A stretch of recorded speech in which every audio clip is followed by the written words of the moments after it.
This is the basic setup for Aptean Ship. To set up the basic items you need to start shipping, go to the Setup homepage.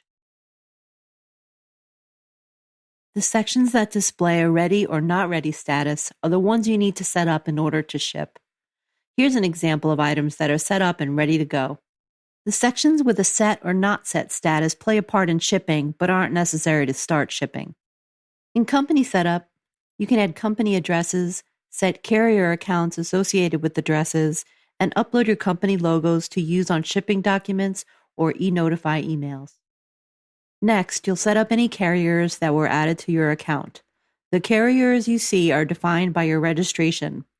This setup helps you to configure your carrier account so you can ship with your contract rates and set shipment options for each carrier.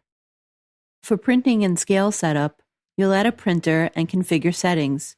You'll create printing profiles, which control document and label settings. Here you can also enable and select the scale.